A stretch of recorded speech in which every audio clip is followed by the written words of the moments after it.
Once you have completed the storyboards, you can move on to filming reference for your scene. When filming your video reference, check the storyboard to make sure you film your reference from the same camera angle. You'll be using this as a reference for your acting, and if the camera shot is not the same as it is in Maya, you may find that the reference doesn't help you out a lot.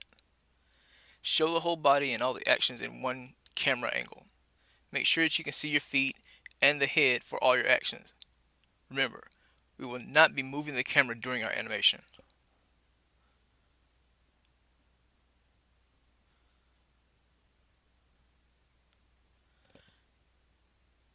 Set up your laptop, cell phone, or whichever camera you choose to use so that it has a good angle for the action that matches the storyboard. If you feel your storyboard was a bit weak, this is your chance to improve on those actions. Feel free to ask other people to act out your reference for you. See if they can come up with some better actions and poses.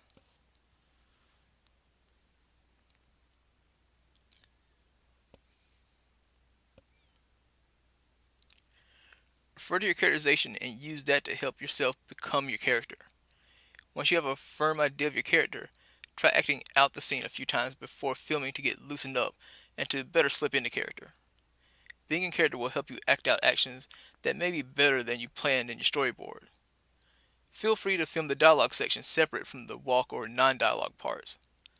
The walk is the easiest part, as you will be creating a basic walk, which means you can follow the PDF and the basic walk videos. Remember, the change of emotion helps create the illusion of life, and how the character deals with the obstacle is where the entertainment is.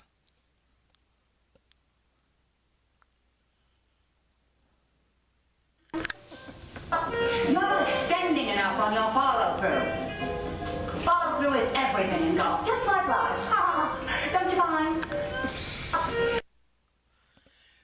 When filming your sound clip part of your reference, be sure to play the actual sound file.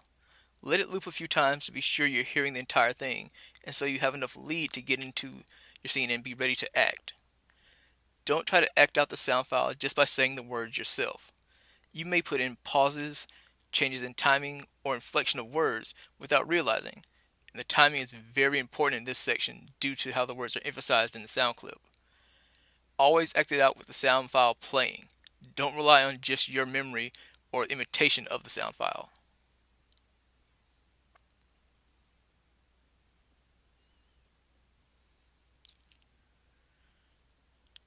Try to actually tap into the emotions you're attempting to portray. Push your imagination to help you find genuine emotion-driven acting choices. For instance, maybe you were promised a box of your favorite cupcakes, but instead, once again, you received another pair of itchy socks. Can you recall a time when you were disappointed after looking forward to a gift? Is your character supposed to react with anger? Try imagining something that really makes you angry, not just going through the motions of what you think an angry person would do.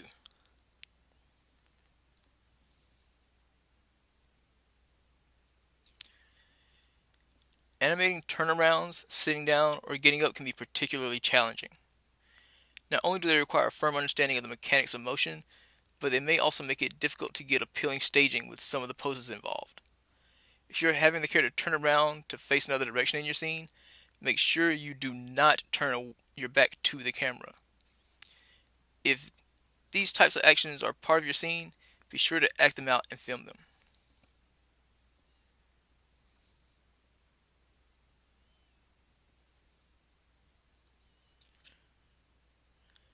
Try not to take too many unnecessary extra steps.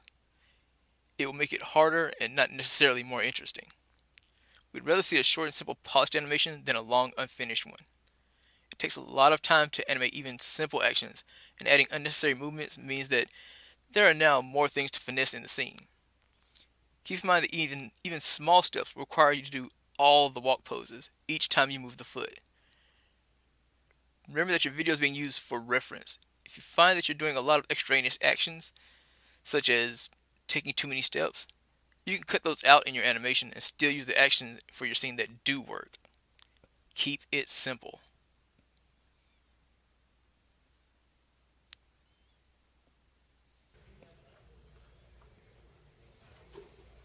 Hello, Monty residence. Yeah, yes, it is.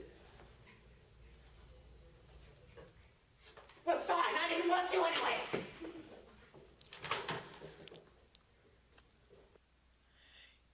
if you're going to use a prop, make sure you film yourself with a prop of similar weight and size. This will help you get the proper mechanics for the movement. However, don't do anything that will cause you to hurt yourself. Avoid jumps and falls. You can always refer to your thumbnails for those, as they will be exaggerated anyway. Alternatively, you may find reference online for such actions.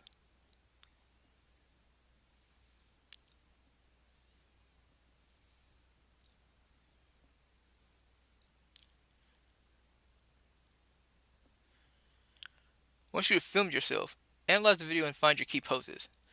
Many students do not push their actions enough when filming a reference. Really try to exaggerate your anticipations and actions. Use your hips and shift your weight. A lot of our power comes from our hips, so creating a good reference means that the hips shouldn't simply stop moving. Even when sitting down, the hips will rock back and forth and have some movement. Really look for the lines of action in your poses.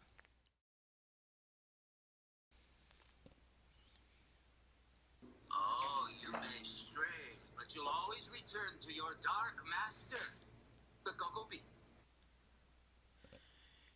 Your reference is a guide.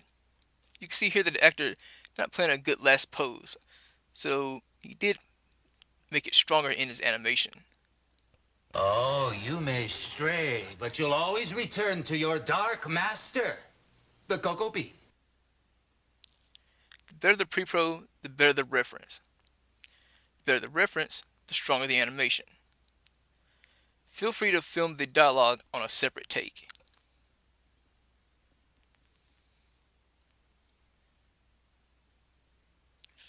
Please do not turn in huge, long videos.